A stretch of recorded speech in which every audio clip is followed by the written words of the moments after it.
ನಮಸ್ಕಾರ ವೀಕ್ಷಕರೇ ಕಾಂಗ್ರೆಸ್ ಸರ್ಕಾರಕ್ಕೆ ಬಹುದೊಡ್ಡ ಹಿನ್ನಡೆಯಾಗಿದೆ. ಈ ಹಿಂದೆ ಸಿದ್ದರಾಮಯ್ಯ ಅಂಡ್ ಟೀಮ್ ಒಂದು ಬ್ರಹ್ಮಾಸ್ತ್ರವನ್ನು ಬಳಸೋದಕ್ಕೆ ಮುಂದಾಗಿತ್ತು. ಈಗ ಅದು ತಿರುಗುಬಾಣ ಆಗಿದೆ. ಲೋಕಾಯುಕ್ತ ವರದಿ ಬಿಗ್ ಶಾಕ್ ಅನ್ನು ನೀಡಿದೆ. ಕಾಂಗ್ರೆಸ್ ನಾಯಕರು ಏನಂದುಕೊಂಡಿದ್ರು ಅದೀಗ ಉಲ್ಟಾ ಹೊಡೆದಿದೆ. ಪರಿಣಾಮ ಬಿಜೆಪಿಗೆ ಸಿದ್ದರಾಮಯ್ಯ ಅವರು ಹೂಡಿದ್ದ ಅಸ್ತ್ರವೇ ಪ್ಲಸ್ ಪಾಯಿಂಟ್ ಆಗಿದೆ. ರಾಜ್ಯ ರಾಜಕೀಯದಲ್ಲಿ ಇದೊಂದು ಅತಿ ದೊಡ್ಡ ಬೆಳವಣಿಗೆ ಅಂತ ಹೇಳ್ಬೋದು. ಯಾಕಂದರೆ ಕಾಂಗ್ರೆಸ್ ಸರ್ಕಾರದ ಅವಧಿಯಲ್ಲೇ ತನಿಖೆ ನಡೆದು ಬಂದಿರುವಂತಹ ವರದಿ ಸರ್ಕಾರಕ್ಕೇನೆ ಶಾಕ್ ನೀಡಿರುವಂಥದ್ದು. ಇದನ್ನೇ ಈಗ ಬಿಜೆಪಿ ಬಹುದೊಡ್ಡ ಅಸ್ತ್ರವಾಗಿ ಪ್ರಯೋಗಿಸ್ತಾ ಇದೆ. ಉಪಚುನಾವಣೆಯ ಬೆನ್ನಲ್ಲೇ ಆಗಿರುವ ಮಹತ್ವದ ಬೆಳವಣಿಗೆ. ಇಲ್ಲಿಯವರೆಗೆ ಬಿಜೆಪಿಯವರು ಸುಳ್ಳು ರಾಮಯ್ಯ ಅಂತ ಕಟುವಾಗಿ ಟೀಕೆ ಮಾಡ್ತಾ ಇದ್ರು. ಈಗ ಲೋಕಾಯುಕ್ತ ವರದಿ ಕೊಟ್ಟ ಆಘಾತ ಬಿಜೆಪಿಯವರು ಮತ್ತಷ್ಟು ಟೀಕೆ ಮಾಡೋದಕ್ಕೆ ಶುರು ಮಾಡಿದ್ದಾರೆ. ಇದರಿಂದ ಬಿಜೆಪಿ ಬೀಗೋದಕ್ಕೆ ಶುರು ಮಾಡಿದೆ. ಸಿದ್ದರಾಮಯ್ಯ ಅವರ ವಿರುದ್ಧ ತೊಡೆ ತಟ್ಟಿದೆ. ಹಾಗಾದ್ರೆ ಅಷ್ಟಕ್ಕೂ ಆಗಿದ್ದೇನು? ಸಿದ್ದರಾಮಯ್ಯ ಅವರು ಮಾಡಿಕೊಂಡಂತಹ ಎಡವಟ್ಟೇನು? ಚಾಲೆಂಜ್ ಹಾಕಿ ಸೋಲೊಪ್ಪಿಕೊಳ್ತಾ ಸರ್ಕಾರ ಬಿಜೆಪಿಯ ಸಂಭ್ರಮಕ್ಕೆ ಕಾರಣ ಏನು? ಆ ಎಲ್ಲದರ ಬಗ್ಗೆ ಒಂದು ಇಂಟ್ರೆಸ್ಟಿಂಗ್ ವರದಿ ಇದೆ, ನೋಡೋಣ. ವೀಕ್ಷಕರೇ, ಉಪಚುನಾವಣೆಯ ಬೆನ್ನಲ್ಲೇ ರಾಜ್ಯ ರಾಜಕೀಯದಲ್ಲಿ ಮಹತ್ವದ ಬೆಳವಣಿಗೆಗಳು ಆಗ್ತಾ ಇದೆ. ಎರಡೆರಡು ವಿಚಾರದಲ್ಲಿ ಈಗ ಸರ್ಕಾರಕ್ಕೆ ಅತಿ ದೊಡ್ಡ ಹಿನ್ನಡೆ ಆಗಿರುವಂಥದ್ದು. ಉಪಚುನಾವಣೆಯ ಫಲಿತಾಂಶ ಬಾಕಿ ಇದೆ. ಎರಡೂ ಪಕ್ಷಗಳಿಗೂ ಟೆನ್ಷನ್ ಶುರುವಾಗಿದೆ. ಇಂತಹ ಸಂದರ್ಭದಲ್ಲಿ ಆಡಳಿತ ಪಕ್ಷ ಕಾಂಗ್ರೆಸ್ ಸರ್ಕಾರಕ್ಕೆ ಬರೆ ಬಿದ್ದಿದೆ. ಈಗ ಲೋಕಾಯುಕ್ತ ವರದಿ ಸರ್ಕಾರಕ್ಕೆ ತಿರುಗುಬಾಣ ಆಗಿರುವಂಥದ್ದು. ವೀಕ್ಷಕರೇ, ಸದ್ಯ ನಡೀತಿರುವಂತಹ ರಾಜಕೀಯ ಏನು, ಯಾವ ರೀತಿಯಾಗಿ ಸಾಗ್ತಾ ಇದೆ? ಒಬ್ಬರ ಮೇಲೆ ಇನ್ನೊಬ್ರು ಆರೋಪವನ್ನು ಮಾಡೋದು, ರಾಜಕೀಯ ಕೆಸರೆರಚಾಟ, ಚುನಾವಣೆ ಸಂದರ್ಭದಲ್ಲಿ ಬೇರೆ ಬೇರೆ ಆರೋಪವನ್ನು ಮಾಡಿ ಮತದಾರರನ್ನ ಸೆಳೆಯೋದು, ಈ ರೀತಿಯಾಗಿ ಹೋಗ್ತಾ ಇದೆ. ಇದರಲ್ಲಿ ಬಹುತೇಕ ಆರೋಪಗಳು ಕೇವಲ ರಾಜಕೀಯ ಕೆಸರೆರಚಾಟ, ಆರೋಪಕ್ಕೆ ಮಾತ್ರ ಸೀಮಿತ ಆಗ್ತಾ ಇದೆ. ಅದಕ್ಕೊಂದು ತಾರ್ಕಿಕ ಅಂತ್ಯ ಅನ್ನೋದೇ ಇರೋದಿಲ್ಲ. ನಮ್ಮ ರಾಜ್ಯದಲ್ಲಿ ಇತ್ತೀಚಿನ ದಶಕಗಳಲ್ಲಿ ಸತತವಾಗಿ ಒಂದೇ ಸರ್ಕಾರ ಆಡಳಿತ ನಡೆಸಿಲ್ಲ. ಒಂದು ಬಾರಿ ಬಿಜೆಪಿ ಆಡಳಿತಕ್ಕೆ ಬಂದರೆ ಮತ್ತೊಂದು ಬಾರಿ ಕಾಂಗ್ರೆಸ್ ಆಡಳಿತಕ್ಕೆ ಬರುತ್ತೆ, ಮತ್ತೆ ಬಿಜೆಪಿ ಬರುತ್ತೆ, ಈ ರೀತಿಯಾಗಿ ಹೋಗ್ತಾ ಇದೆ. ಇಲ್ಲಿ ಒಂದು ಪಕ್ಷದ ಸರ್ಕಾರದ ಬ್ರಹ್ಮಾಂಡ ಭ್ರಷ್ಟಾಚಾರವನ್ನ, ಆರೋಪಗಳನ್ನ, ಹಗರಣಗಳನ್ನ ಸಾಬೀತು ಮಾಡೋದಕ್ಕೆ ಅದರ ಮುಂದಿನ ಅವಧಿಗೆ ಬರುವಂತಹ ಸರ್ಕಾರಕ್ಕೆ ಒಂದು ಬಹುದೊಡ್ಡ ಅವಕಾಶ ಸಿಗುತ್ತೆ. ಆದರೆ ಆ ರೀತಿಯಾಗಿ ಯಾವ ಸರ್ಕಾರವೂ ಮಾಡ್ತಾ ಇಲ್ಲ. ವಿರೋಧ ಪಕ್ಷದಲ್ಲಿ ಇದ್ದಂತಹ ಸಂದರ್ಭದಲ್ಲಿ ಬೇರೆ ಬೇರೆ ಆರೋಪಗಳನ್ನು ಚುನಾವಣೆಗಾಗಿ ಅಥವಾ ಮತ್ತೊಂದು ವಿಚಾರಕ್ಕೆ ಬಳಸ್ಕೊಳ್ತಾರೆ. ಆದರೆ ಮುಂದಿನ ಬಾರಿ ಅಧಿಕಾರಕ್ಕೆ ಬಂದಂತಹ ಸಂದರ್ಭದಲ್ಲಿ ಈ ಆರೋಪಗಳನ್ನು ತನಿಖೆಗೆ ತೆಗೆದುಕೊಂಡು ಹೋಗಿ ಅದಕ್ಕೊಂದು ತಾರ್ಕಿಕ ಅಂತ್ಯವನ್ನು ಕಾಣಿಸೋದಕ್ಕೆ ಮುಂದಾಗೋದಿಲ್ಲ. ಹೊಂದಾಣಿಕೆ ರಾಜಕಾರಣದ ಕಾರಣಕ್ಕಾಗಿನೋ ಅಥವಾ ಮುಂದೆ ಎಲ್ಲಿ ತಮ್ಮ ಹಗರಣಗಳು ಎಲ್ಲಿ ಬಯಲಿಗೆ ಬರ್ತಾವೋ ಅನ್ನೋ ಭಯದಲ್ಲೋ ಇಂತಹ ಒಳ್ಳೆಯ ಕೆಲಸಕ್ಕೆ ಅವರು ಕೈ ಹಾಕೋದಿಲ್ಲ. ಹೀಗಾಗಿ ಇದರಿಂದ ಏನಾಗುತ್ತೆ? ವೀಕ್ಷಕರೇ, ಇಲ್ಲಿ ಪ್ರಮುಖವಾಗಿ ಗಮನಿಸಬೇಕಾಗಿರೋದು ಅಂದರೆ ಸರ್ಕಾರಗಳಲ್ಲಿ ನಡೆಯುವಂತಹ ಎಷ್ಟೋ ಹಗರಣಗಳು, ಭ್ರಷ್ಟಾಚಾರಗಳು ಹೊರಗೆ ಬರೋದೇ ಇಲ್ಲ. ಎಲ್ಲೋ ಕೆಲವು ಹಗರಣಗಳು ಮಾತ್ರ ಬಯಲಿಗೆ ಬರ್ತವೆ. ಅದು ಸಹ ಆ ರೀತಿಯಾದಂತಹ ಒಂದು ಸಂದಿಗ್ಧ ಪರಿಸ್ಥಿತಿ ಎದುರಾದಂತಹ ಸಂದರ್ಭದಲ್ಲಿ. ಆಗ ಒಬ್ಬರ ಬಂಡವಾಳವನ್ನು ಮತ್ತೊಬ್ಬರು ಬಿಚ್ಚಿಡುವಂತಹ ಕೆಲಸವನ್ನು ಮಾಡ್ತಾರೆ, ಅಂತಹ ಸನ್ನಿವೇಶ ಬರುತ್ತೆ. ಆದರೆ ಇನ್ನುಳಿದ ಸಂದರ್ಭಗಳಲ್ಲಿ ಬಹುತೇಕ ಹಿಟ್ ಆ್ಯಂಡ್ ರನ್ ಕೇಸ್ಗಳೇ. ನಿಜವಾದ ಹಗರಣಗಳು ಬೆಳಕಿಗೆ ಬರೋದೇ ಇಲ್ಲ. ಕೆಲವೊಂದಷ್ಟು ಆರೋಪಗಳನ್ನು ಬಹಳ ದೊಡ್ಡ ಮಟ್ಟಕ್ಕೆ ಕೊಂಡೊಯ್ತಾರೆ, ಬಹುದೊಡ್ಡ ಹಗರಣ ಆಗಿದೆ ಅಂತ ಬಿಂಬಿಸ್ತಾರೆ, ಚುನಾವಣಾ ವಸ್ತುವಾಗಿಯೂ ಬಳಕೆ ಆಗುತ್ತೆ. ವೀಕ್ಷಕರೇ, ಕಳೆದ ಸರ್ಕಾರದ ಅವಧಿಯಲ್ಲಿ ಇದೇ ರೀತಿಯಲ್ಲಿ ಬಸವರಾಜ ಬೊಮ್ಮಾಯಿ ಅವರು ಸಿಎಂ ಆಗಿದ್ದಂತಹ ಸಂದರ್ಭದಲ್ಲಿ ವಿರೋಧ ಪಕ್ಷದಲ್ಲಿ ಇದ್ದಂತಹ ಕಾಂಗ್ರೆಸ್ ರಾಜ್ಯದಲ್ಲಿ ಒಂದು ದೊಡ್ಡ ಅಭಿಯಾನವನ್ನು ಮಾಡಿದ್ರು ಮುಖ್ಯಮಂತ್ರಿಯವರ ವಿರುದ್ಧವಾಗಿ. ಇದು ನಿಮಗೆ ನೆನಪಿರಬಹುದು. ರಾಜ್ಯದೆಲ್ಲೆಡೆ ಪೇಸಿಎಂ ಪೋಸ್ಟರ್ಗಳನ್ನು ಅಂಟಿಸಿದ್ರು. ಇದು 40% ಸರ್ಕಾರ ಕಮಿಷನ್ ಇಲ್ಲದೆ ಕೆಲಸವನ್ನೇ ಮಾಡೋದಿಲ್ಲ ಅಂತ ಗಂಭೀರ ಆರೋಪವನ್ನು ಮಾಡಿದ್ರು.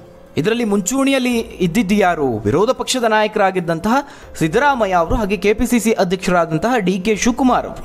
ಇವರಿಬ್ಬರೂ ಸೇರಿದಂತೆ ಹಲವು ಕಾಂಗ್ರೆಸ್ ನಾಯಕರು ಸ್ವತಃ ಪೋಸ್ಟರ್ಗಳನ್ನು ಸಹ ಅಂಟಿಸಿದ್ರು.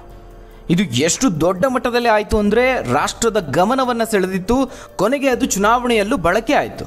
ಕಾಂಗ್ರೆಸ್ ಇದನ್ನೇ ಮುಂದಿಟ್ಕೊಂಡು ಚುನಾವಣೆಯನ್ನು ಎದುರಿಸಿತು.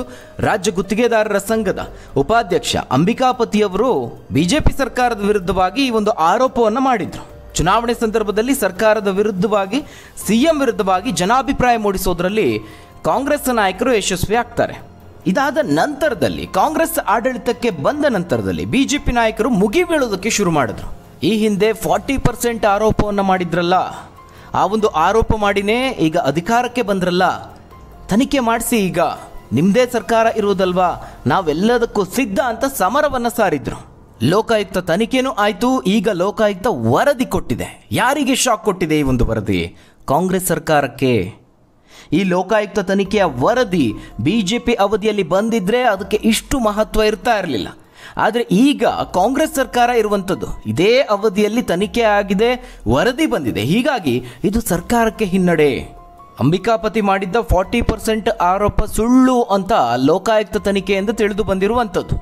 BBMPಯಲ್ಲಿ 40% ಕಮಿಷನ್ ಹಣಕ್ಕೆ ಬೇಡಿಕೆ ಇಡಲಾಗಿತ್ತು. ಬಸವರಾಜ ಬೊಮ್ಮಾಯಿ ಅವರು CM ಆಗಿದ್ದ ಸಂದರ್ಭದಲ್ಲಿ ಈ ರೀತಿಯ ಆರೋಪವನ್ನು ಮಾಡಿದ್ರು. ಈ 40% ಆರೋಪವನ್ನೇ ರಾಜಕೀಯವಾಗಿ ಒಂದು ಪ್ರಬಲ ಅಸ್ತ್ರವಾಗಿ ಮಾಡಿಕೊಂಡಿದ್ರು DK ಶಿವಕುಮಾರ್ ಅವರು ಹಾಗೆ ಸಿದ್ದರಾಮಯ್ಯ ಅವರು. BJP ಸರ್ಕಾರದ ವಿರುದ್ಧವಾಗಿ ಆಗ ಮುಗಿಬಿದ್ದಿದ್ರು. ಅಲ್ಲದೆ ಅದನ್ನು ಮತ್ತೊಂದು ಹಂತಕ್ಕೆ ಕೊಂಡೊಯ್ತಾರೆ. ಸರ್ಕಾರದ ವಿರುದ್ಧವಾಗಿ ಜನಾಭಿಪ್ರಾಯ ಮೂಡಿಸೋದ್ರಲ್ಲಿ ಕಾಂಗ್ರೆಸ್ ಆಗ ಬಹುತೇಕ ಯಶಸ್ವಿಯಾಗಿತ್ತು.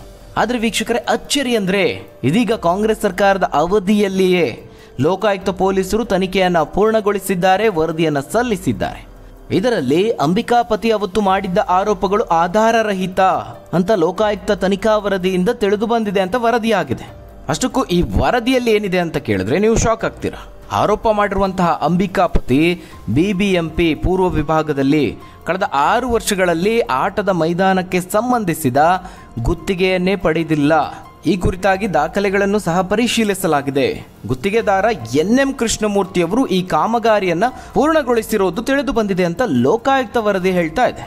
ಅಂದರೆ ಆರೋಪ ಮಾಡಿದವರು ಪೂರ್ವ ವಲಯದಲ್ಲಾಗಲಿ ಅಥವಾ ಇತರ ವಲಯಗಳಲ್ಲಾಗಲಿ ಯಾವುದೇ ಕಾಮಗಾರಿಯ ಗುತ್ತಿಗೆಯನ್ನೇ ಪಡೆದಿರುವುದಿಲ್ಲ. ಹೀಗಾಗಿ ಮಾಡಿರೋ ಆರೋಪಗಳೇ ಸುಳ್ಳು. ಕೊನೆ ಪಕ್ಷ ಅಲ್ಲಿ ಹೆಚ್ಚಿನ ತನಿಖೆ ಆಗಬೇಕು ಅನ್ನೋ ನಿಟ್ಟಿನಲ್ಲಿ ಯಾವುದೇ ರೀತಿಯ ಟಿಪ್ಪಣಿಯೂ ಇಲ್ಲ. ಈ ಪ್ರಕರಣವನ್ನು ಮುಕ್ತಾಯಗೊಳಿಸಬಹುದು ಅನ್ನೋ ರೀತಿಯಲ್ಲಿ ವರದಿಯನ್ನು ನೀಡಿರುವಂಥದ್ದು. ಈ ವರದಿನೇ ಈಗ BJP ಹಾಗೆ ಆಡಳಿತ ಪಕ್ಷದ ನಡುವೆ ಜಟಾಪಟಿಗೆ ಕಾರಣ ಆಗಿದೆ. ಇಷ್ಟು ದಿನ ನೀವು ಜನರನ್ನ ಯಾಮಾರಿಸಿದ್ದು ಸಾಕು, ನಮಗೆ ಕ್ಲೀನ್ ಚಿಟ್ ಸಿಕ್ಕಿದೆ, ನಿಮ್ಮದೇ ಸರ್ಕಾರದ ಅವಧಿಯಲ್ಲಿ ಲೋಕಾಯುಕ್ತ ಕ್ಲೀನ್ ಚಿಟ್ ಕೊಟ್ಟಿದೆ, ಹೀಗಾಗಿ ಸರ್ಕಾರ ಅಥವಾ ಕಾಂಗ್ರೆಸ್ ಕ್ಷಮೆ ಯಾಚಿಸಬೇಕು ಅಂತ BJP ಈಗ ಕಾಂಗ್ರೆಸ್ ವಿರುದ್ಧವಾಗಿ ಮುಗಿಬೀಳ್ತಾ ಇದೆ. ಈಗ ವರದಿಗೆ ಪ್ರತಿಕ್ರಿಯಿಸಿರುವಂತಹ ಗೃಹ ಸಚಿವರು, ನಾವು ಆಗ ಜನಪರ ಹೋರಾಟವನ್ನ ಮಾಡಿದ್ವಿ, ಈಗ ಲೋಕಾಯುಕ್ತ ವರದಿ ಯಾವ ಆಧಾರದಲ್ಲಿ ಕೊಟ್ಟಿದ್ದಾರೋ ಗೊತ್ತಿಲ್ಲ ಅನ್ನೋ ಹೇಳಿಕೆಯನ್ನು ನೀಡಿದ್ದಾರೆ. ಮತ್ತೊಂದು ಕಡೆ CM ಸಿದ್ದರಾಮಯ್ಯ ಅವರು ಆರೋಪ ಸಾಬೀತಾಗಿಲ್ಲ ಅಂದ ಮಾತ್ರಕ್ಕೆ ತಪ್ಪು ಆಗೇ ಇಲ್ಲ ಅಂತ ಅಲ್ಲ, ಸಾಕ್ಷಿ ನಾಶ ಆಗಿರಬಹುದು ಅನ್ನುವ ಹೇಳಿಕೆಯನ್ನು ಕೊಟ್ಟಿದ್ದಾರೆ. ಇದು 40% ವಿಚಾರದಲ್ಲಿ ಕಾಂಗ್ರೆಸ್ಗೆ ಎದುರಾದಂತಹ ಮುಜುಗರ. ಆದರೆ ಇನ್ನು ಈ ಹಿಂದೆ BJP ಸರ್ಕಾರದ ಅವಧಿಯಲ್ಲಿ ಅಂದ್ರೆ BS ಯಡಿಯೂರಪ್ಪ ಹಾಗೆ ಬಸವರಾಜ ಬೊಮ್ಮಾಯಿ ಅವರು ಮುಖ್ಯಮಂತ್ರಿಯಾಗಿದ್ದಂತಹ ಅವಧಿಯಲ್ಲಿ ಇದೇ BBMP ಕಾಮಗಾರಿಗಳಲ್ಲಿ ಸಾವಿರಾರು ಕೋಟಿ ರೂಪಾಯಿಗಳ ಅವ್ಯವಹಾರ ಆಗಿದೆ ಅಂತ ಆಗಿನ ವಿರೋಧ ಪಕ್ಷವಾಗಿದ್ದ ಕಾಂಗ್ರೆಸ್ ಆರೋಪವನ್ನು ಮಾಡಿತ್ತು. ಸಿದ್ದರಾಮಯ್ಯ ಅವರು CM ಆದ ನಂತರದಲ್ಲಿ ಇದರ ತನಿಖೆಗಾಗಿ ಅಂತಾನೆ SIT ರಚನೆ ಮಾಡಿದ್ರು. ಅಷ್ಟು ಮಾತ್ರ ಅಲ್ಲ, ಹಣ ಪಾವತಿಯಾಗಿದ್ದ ಕಾಮಗಾರಿಗಳಲ್ಲಿ 25% ಹಾಗೆ ಕಾಮಗಾರಿ ಪೂರ್ಣಗೊಳ್ಳದ ಪ್ರಕರಣಗಳಲ್ಲಿ 100% ಬಿಲ್ ಪಾವತಿ ಮಾಡದಂತೆ ಸರ್ಕಾರ ಆದೇಶವನ್ನು ನೀಡಿತ್ತು. ಇದರಿಂದಾಗಿ ಸಹಜವಾಗಿ ಗುತ್ತಿಗೆದಾರರು ಆರ್ಥಿಕವಾಗಿ ಸಮಸ್ಯೆಗೆ ಸಿಲುಕಿಕೊಳ್ತಾರೆ. ಹಿಂದಿನ ಸರ್ಕಾರದ ಅವಧಿಯ ಬೇರೆ ಬೇರೆ ಇಲಾಖೆಗಳಲ್ಲಿನ ಈ 40% ಕಮಿಷನ್ ಹಗರಣದ ತನಿಖೆ ಏನು ನಡೀತಾ ಇತ್ತು, ಇದರ ವ್ಯಾಪ್ತಿಗೆ BBMP ಹಗರಣವನ್ನೂ ಸೇರ್ಪಡೆ ಮಾಡಿಸಿಕೊಳ್ಳಲಾಗಿದೆ. ಇದನ್ನ ನಾಗಮೋಹನ್ ದಾಸ್ ಅವರ ಆಯೋಗ ತನಿಖೆಯನ್ನ ನಡೆಸ್ತಾ ಇದೆ. ಇತ್ತೀಚೆಗೆ ದಾಸ್ ಅವರ ಆಯೋಗ ಏನ್ ಸ್ಪಷ್ಟನೆ ಕೊಡುತ್ತೆ, ತಾನು ಯಾವುದೇ ಬಿಲ್ ತಡೆ ಹಿಡಿಯುವಂತೆ ಆದೇಶಿಸಿಲ್ಲ ಅಂತ ಸರ್ಕಾರಕ್ಕೆ ಪತ್ರವನ್ನ ಬರೀತಾರೆ, ಸ್ಪಷ್ಟನೆಯನ್ನು ಕೊಡುವಂತ ಕೆಲಸವನ್ನ ಮಾಡ್ತಾರೆ. ಈ ಒಂದು ಆಯೋಗದ ಸ್ಪಷ್ಟನೆ ಹಿನ್ನೆಲೆಯಲ್ಲಿ ರಾಜ್ಯ ಸರ್ಕಾರ BBMP ಗುತ್ತಿಗೆದಾರರಿಗೆ ಏನ್ ತಡೆ ಹಿಡಿದಿತ್ತು ಬಾಕಿ ಬಿಲ್ ಪಾವತಿಸದೇ ಇರೋದಕ್ಕೆ, ಈಗ ಸದ್ದಿಲ್ಲದೆ ಪಾವತಿಸೋದಕ್ಕೆ ಆದೇಶವನ್ನ ನೀಡಿದೆ. ತಾನೇ ಹೋರಾಟವನ್ನ ಶುರು ಮಾಡಿ ತಾನೇ ಬಿಲ್ಲನ್ನು ತಡೆ ಹಿಡಿದು ಏನು ಆರೋಪ ಇತ್ತು ಅಕ್ರಮ ಆಗಿರುವ ಕಡೆಗಳಲ್ಲೇ ಬಿಲ್ ಪಾವತಿಯನ್ನ ಮಾಡೋದಕ್ಕೆ ಆದೇಶವನ್ನ ಹೊರಡಿಸಿದೆ. ಇಲ್ಲಿ ಸರ್ಕಾರದ ನಿಲುವು ಈ ರೀತಿಯಾಗಿ ಬದಲಾಗ್ತಿರೋದಕ್ಕೇನೆ BJP ಸರ್ಕಾರದ ಅವಧಿಯ ಹಗರಣಗಳ ವಿರುದ್ಧ ರಾಜ್ಯ ಸರ್ಕಾರ ಸಾರಿದ್ದ ಕಾನೂನು ಹೋರಾಟಕ್ಕೆ ಈಗ ಮತ್ತೊಂದು ಸುತ್ತಿನ ಹಿನ್ನಡೆ ಆಗಿರುವಂಥದ್ದು. ಹಿಂದೆ ಇದೇ ಕಾಂಗ್ರೆಸ್ ವಿರೋಧ ಪಕ್ಷದಲ್ಲಿ ಇದ್ದಂತಹ ಸಂದರ್ಭದಲ್ಲಿ ಈ ವಿಚಾರವನ್ನೇ ಸಾವಿರಾರು ಕೋಟಿ ರೂಪಾಯಿಗಳ ಹಗರಣ ಅಂತ ಒಂದು ದೊಡ್ಡ ಅಸ್ತ್ರವಾಗಿ ಬಳಸಿತ್ತು. ಈಗ DK ಶಿವಕುಮಾರ್ ಅವರೇ ಬೆಂಗಳೂರು ನಗರಾಭಿವೃದ್ಧಿ ಸಚಿವರು. ಹೀಗಿರುವಾಗಲೇ ಈ ರೀತಿಯಾದಂತಹ ಸರ್ಕಾರದ ನಿಲುವು ಹಿಂದಿನ BJP ಸರ್ಕಾರದ ವಿರುದ್ಧವಾಗಿ ಹೋರಾಟವನ್ನೇ ಕೈಬಿಟ್ರ ಅನ್ನುವ ಪ್ರಶ್ನೆಗಳು ಕಾಡೋದಕ್ಕೆ ಶುರುವಾಗಿದೆ. ಇನ್ನು ಎಂತಹ ಸಂದರ್ಭದಲ್ಲಿ ಈ ಲೋಕಾಯುಕ್ತ ವರದಿ ಬಂದಿದೆ ಅಂದರೆ ಮೂಡಾ ಹಗರಣ, ವಾಲ್ಮೀಕಿ ಅಭಿವೃದ್ಧಿ ನಿಗಮದ ಹಗರಣ, ಈ ವಕ್ಫ್ ವಿವಾದ, ಇವೆಲ್ಲವೂ ಹಲವು ಅವ್ಯವಹಾರಗಳ ಆರೋಪವನ್ನು ಈಗಾಗಲೇ ಕಾಂಗ್ರೆಸ್ ಸರ್ಕಾರ ಎದುರಿಸ್ತಾ ಇದೆ. BJPಗೆ ಒಂದೊಂದೇ ಅಸ್ತ್ರಗಳು ಸಿಗ್ತಾ ಇದೆ. ಹೀಗಾಗಿ ಕಾಂಗ್ರೆಸ್ ಸರ್ಕಾರ ಏನು ಮಾಡ್ತಾ ಇದೆ, ಹಿಂದಿನ ಬಿಜೆಪಿ ಸರ್ಕಾರದ ಅವಧಿಯಲ್ಲಿ ಆದಂತಹ ಒಂದೊಂದೇ ಅವ್ಯವಹಾರಗಳ ಬಗ್ಗೆ ತನಿಖೆ ನಡೆಸೋದಕ್ಕೆ ಆದೇಶವನ್ನು ಕೊಡ್ತಾ ಇದೆ. ಆ ಮೂಲಕ ವಿರೋಧ ಪಕ್ಷಕ್ಕೆ ಕೌಂಟರ್ ಕೊಡೋದಕ್ಕೆ ಮುಂದಾಗ್ತಾ ಇದೆ. ಕೋವಿಡ್ ಹಗರಣದ ತನಿಖೆಗೂ SITಯನ್ನು ರಚನೆ ಮಾಡಿದೆ. ಹೀಗಾಗಿ ಕೋವಿಡ್ ಹಗರಣದ ಆರೋಪದಲ್ಲೂ ನಿಮಗೆ ಮುಖಭಂಗ ಆಗೋದು ಕಟ್ಟಿಟ್ಟ ಬುತ್ತಿ ಅಂತ ಕಾಂಗ್ರೆಸ್ ಸರ್ಕಾರದ ವಿರುದ್ಧವಾಗಿ ಈಗ ಬಿಜೆಪಿ ಹರಿಹಾಯ್ತಾ ಇದೆ. ವಿಜಯೇಂದ್ರ ಅವರು ಸಹ ಗುಡುಗಿದ್ದಾರೆ. ಪ್ರಹ್ಲಾದ್ ಜೋಶಿ ಅವರು ಸಹ ಕಾಂಗ್ರೆಸ್ ವಿರುದ್ಧವಾಗಿ ಗುಡುಗಿದ್ದಾರೆ. ಒಟ್ಟಾರೆಯಾಗಿ ಈ ಹಗರಣಗಳ ವಿಚಾರದಲ್ಲಿ ರಾಜಕೀಯ ಪಕ್ಷಗಳು ಜಟಾಪಟಿಗೆ ಇಳಿದಿವೆ. ಆದರೆ ಇವರ ನಡುವೆ ಗುತ್ತಿಗೆದಾರರು ಹಾಗೆ ಜನ ನಲುಗಿ ಹೋಗ್ತಿದ್ದಾರೆ. ಹಾಗಾದರೆ ವೀಕ್ಷಕರೇ, ಈ ಒಂದು ವಿಡಿಯೋದ ಬಗ್ಗೆ ನೀವೇನಂತೀರಾ? ನಿಮ್ಮ ಅನಿಸಿಕೆ ಅಭಿಪ್ರಾಯವನ್ನು ಕಮೆಂಟ್ ಮೂಲಕವಾಗಿ ತಿಳಿಸಿ. ಧನ್ಯವಾದಗಳು ವೀಕ್ಷಕರೇ.